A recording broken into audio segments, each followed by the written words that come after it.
Ya, jadi menurut saya itu kan kemarin itu Indonesia itu banyak yang kena virus COVID-19 ini. Untuk cepat beraktivitas kembali gitu, tidak melalui online lagi. Untuk mencegah menyebarnya virus COVID-19 ini, saya memikirkan untuk membuat suatu alat yang bisa mengingatkan kita untuk berjaga jarak.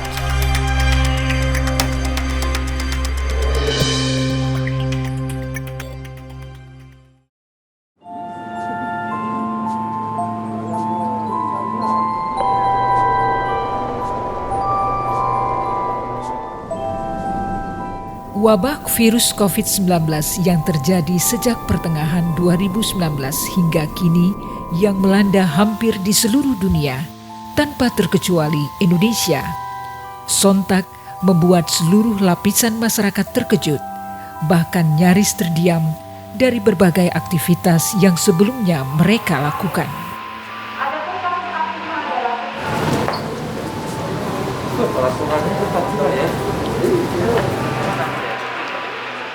Hampir di seluruh pelosok daerah, mulai dari desa, kabupaten kota, provinsi, bahkan kota metropolitan sekalipun, tidak dapat menghindar dari penyebaran wabah virus COVID-19 yang begitu cepat penyebarannya.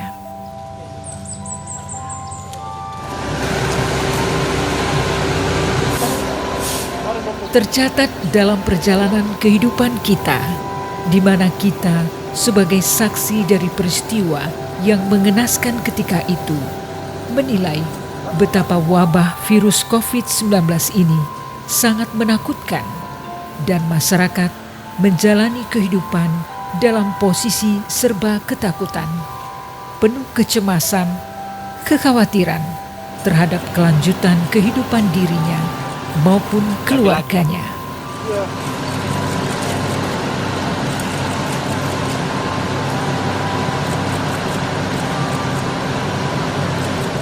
Tiap jam bahkan tiap menit, informasi masyarakat meninggal di setiap sisi kehidupan, baik berskala nasional dan internasional, yang dapat diakses melalui media elektronik, televisi, dan internet, menjadi sumber utama masyarakat dalam menjalani hidup dan kehidupan yang penuh kegelisahan karena kerap dihantui kematian.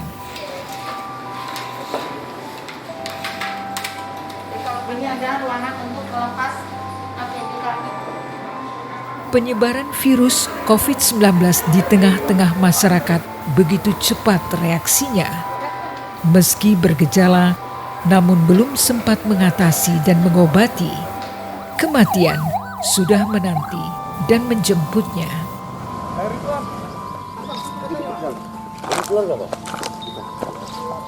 Ketakutan dan kecemasan masyarakat saat itu dibuktikan dengan rumah sakit yang selalu penuh oleh pasien COVID, bahkan menolak pasien yang datang, serta jumlah kematian yang terus bertambah dari hari ke hari.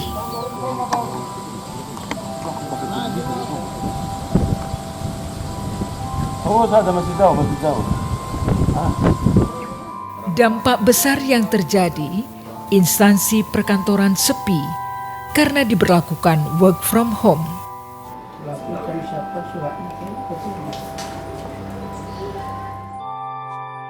Proses belajar mengajar di sekolah maupun perkuliahan dihentikan tanpa batas waktu.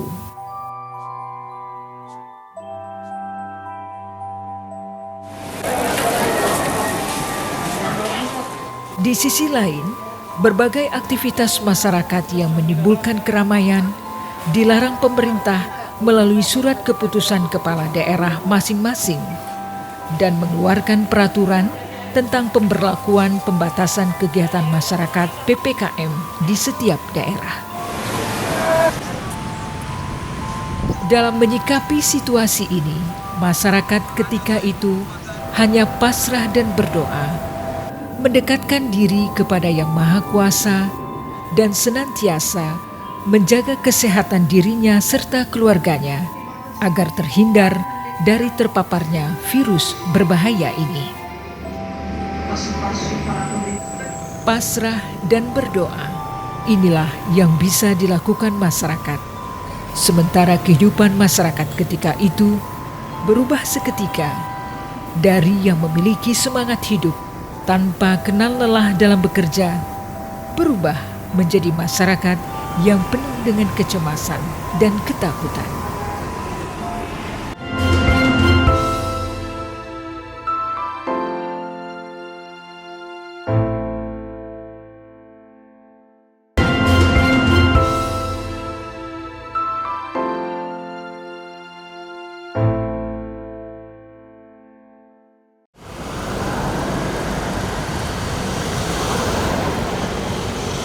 Ribuan dan jutaan masyarakat dari tingkat anak-anak dewasa maupun orang tua berjuang melawan virus ini dengan menjaga stamina tubuh mereka serta menghilangkan stres dari dalam diri mereka. Diyakini ilmu kedokteran saat itu menyatakan dan menghimbau kepada masyarakat, jangan sampai stres, karena stres merupakan salah satu penyebab kematian.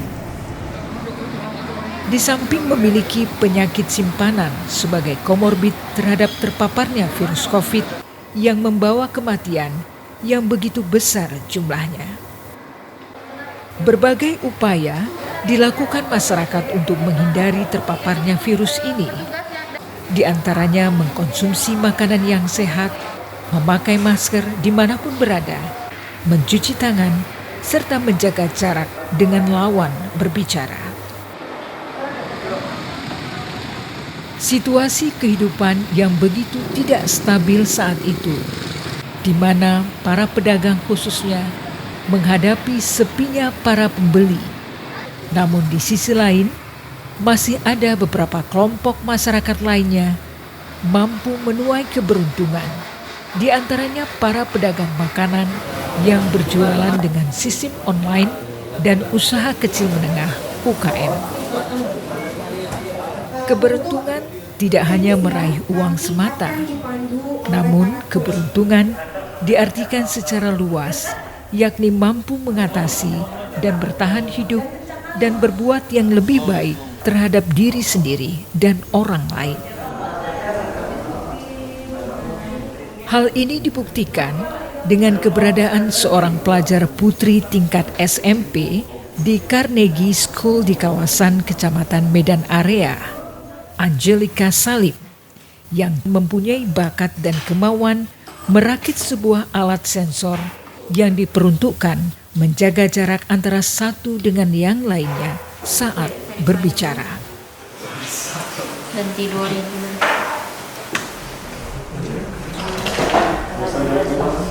Sabar-sabar ke atas.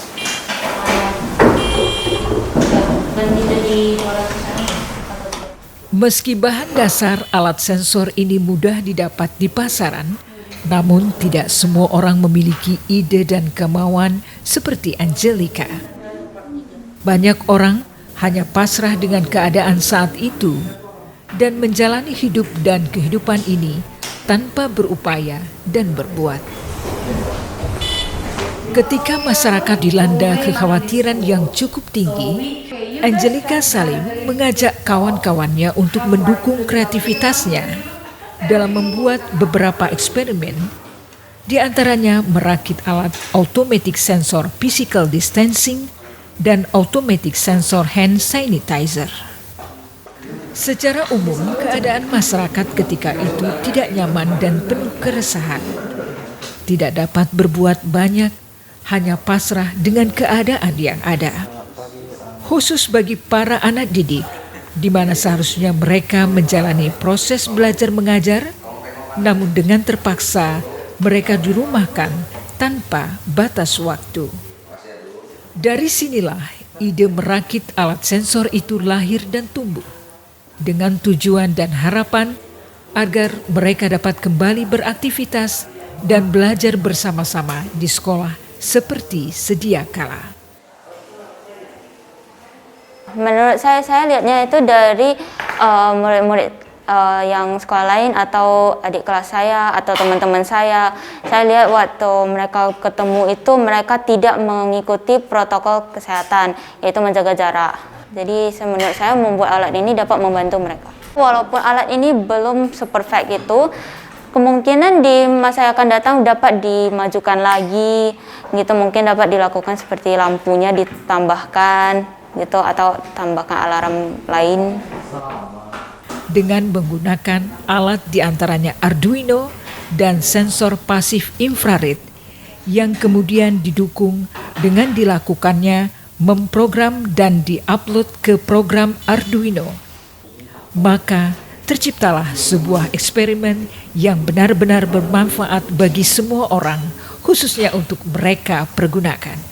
Bersama kawan-kawannya, para pelajar ini mampu membuat puluhan buah alat sensor ini dan mereka pergunakan di kala mereka beraktivitas belajar di sekolah.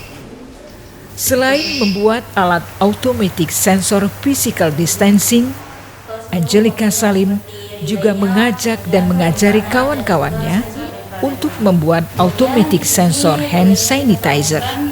Ke bagian switch-nya di sini, jadi waktu kita tekan on dan off-nya itu dia dapat bekerja.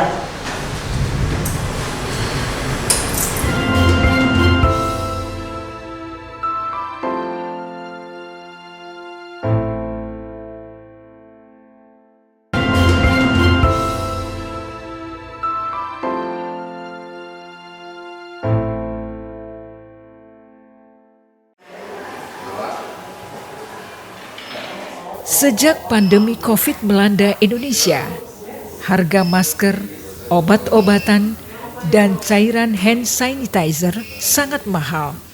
Bahkan keberadaannya pun langka.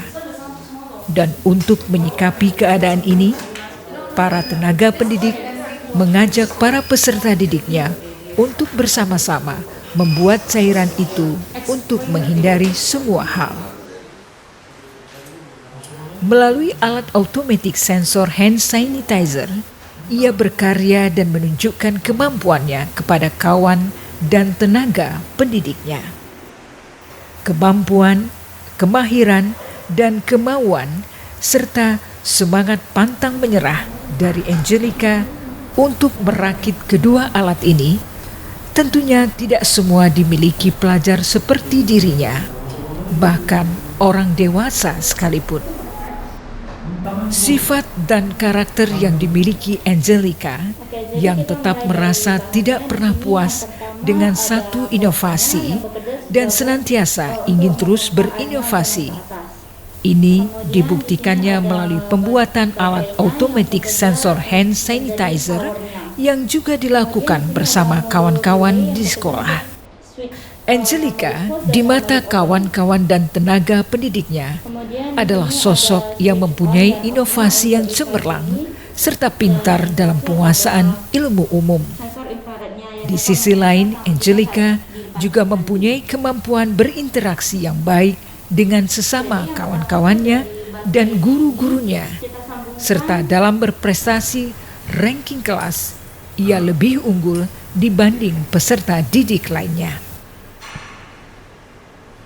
Angelica ini adalah salah satu anak yang sangat luar biasa. Kemudian juga Angelica ini anaknya sangat kreatif, makanya ketika berada di kelas, beliau sering mengungkapkan ide-ide apa untuk dilakukan seperti itu, dan juga ketika melakukan sesuatu, dia akan melakukan dengan sepenuh hati. Saya dengar juga dari guru-guru yang lain, Angelica ini juga sangat semua anak pintar, tapi untuk di bagian sisi kreativitas Angelica ini memiliki keunggulan yang lebih. Dari 300 lebih jumlah pelajar yang ada di sekolah ini, hanya Angelica yang mampu mempunyai ide dan kemauan untuk berbuat di tengah situasi pandemi yang terjadi selama ini. Di mata pelajaran lain, Angelica juga bagus. Dia selalu juara 3 besar di kelasnya. Dan juga sebenarnya satu lagi keahliannya itu dia pintar menggambar. pintar menggambar, dan juga di rumahnya banyak itu hasil kreasi-kreasi yang sudah dibuatnya, hasil karya seni seperti itu. Menurut saya di semua bagian itu Angelica itu sangat menonjol. Kemampuan Angelica di bagian programming itu dipengaruhi juga dari keluarganya, bukan hanya dari sekolah, karena abang dan papanya itu adalah ahli di bidang teknologi juga. Kemudian juga sekolah membantu mereka di mata pelajaran komputer. Kemudian untuk keahliannya di bidang lain seperti pintar melukis, pintar menghasilkan kreasi, itu juga adalah menurut saya itu faktor genetik dari orang tuanya juga. Bakat merakit alat-alat teknik yang dimiliki Angelica Salim ternyata tidak terlepas dari keberadaan seorang ayahnya, Kasulan Lim, yang kesehariannya sebagai teknokrat di beberapa perusahaan. Sosok seorang ayah menjadi cermin bagi putrinya yang saat ini sedang beranjak remaja. Saya sendiri adalah orang teknokrat, yaitu yang bisa menangani teknologi-teknologi, sehingga Angelica itu tertular dari saya. Dilihat kerja saya di rumah, banyak menghasilkan karya-karya elektronik, sehingga saya mendorong dia ke arah sana. Tapi saya tidak memberikan sesuatu yang harus baku, itu tergantung kepada Angelica sendiri. Nah, ternyata dia hobi ke sana. Prestasi pendidikan umum dan kemampuan Angelica untuk merakit alat-alat elektronik tidak bisa dipandang sebelah mata. Karena selain sosok seorang ayah, kesehariannya ia beraktivitas di dalam rumah, kerap bermain dengan alat-alat elektronik. Jika di sekolah, Angelica mampu membuat alat sensor dan hand sanitizer, di rumah ia bergelut dengan aktivitas mencetak dengan menggunakan printer digital 3 dimensi dan printer digital 3 dimensi ukir kayu laser.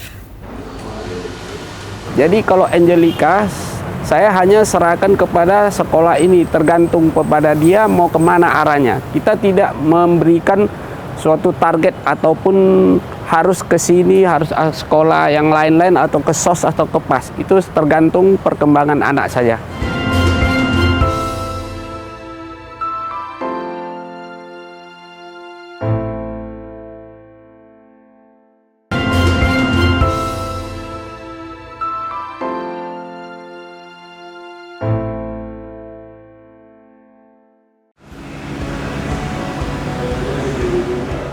Di tengah aktivitasnya menggeluti alat-alat elektronik, Angelica ternyata mempunyai bakat seni melukis.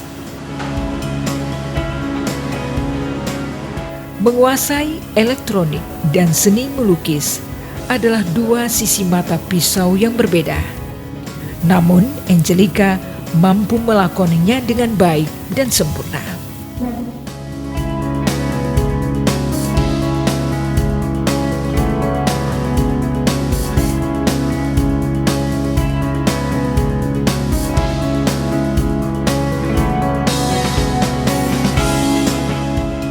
Bermula dari adanya tekanan, sulitnya menghadapi hidup akibat dari situasi dan keadaan yang tidak kondusif, maka terbuka jalan untuk menggapai sesuatu.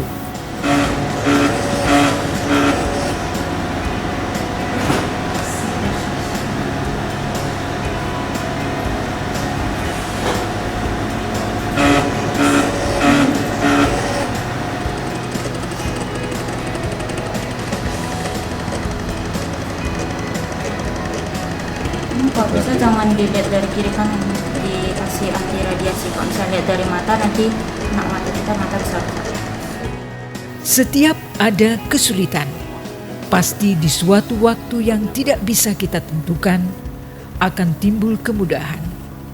Dan jika kemudahan itu telah diraih, maka kebahagiaanlah menanti di ujung jalan yang panjang.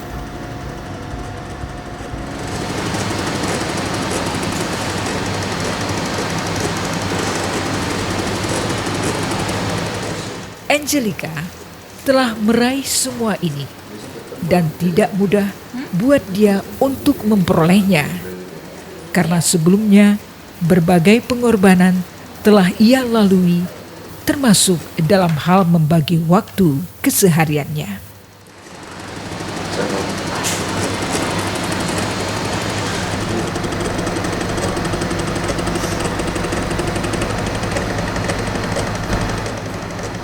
Menurut saya itu dalam situasi COVID atau tidak itu maksudnya waktu online atau tidak, manfaatkanlah waktu dengan baik gitu, jangan selalu bermain game karena jangan nanti di masa muda ini kita menikmatinya tapi di masa tua kitanya susah.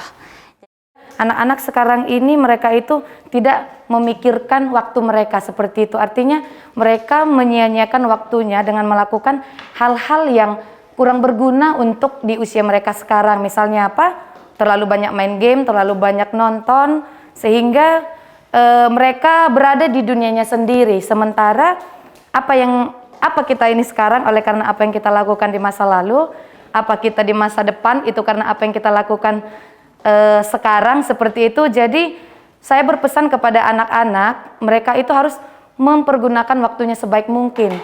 Karena mungkin uang yang hilang bisa kita ganti kembali, tapi waktu yang hilang itu tidak akan bisa kita ganti. Keseriusan Angelica menjalani kehidupannya sehari-hari yang ditatanya dengan baik melalui senantiasa berinovasi, banyak membuahkan berbagai penghargaan untuk dirinya.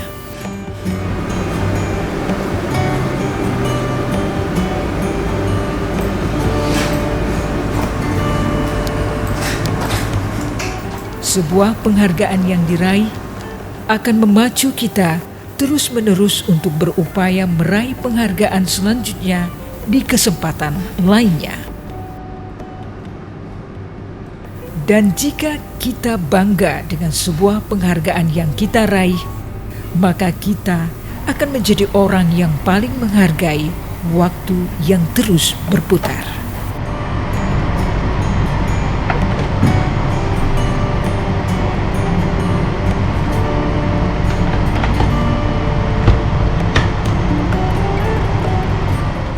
Jadi menurut saya lebih baik sekarang kita menikmati, beristirahatlah, kemudian belajar untuk masa depan kita, kemudian di masa depan bisa memiliki masa depan yang cerah.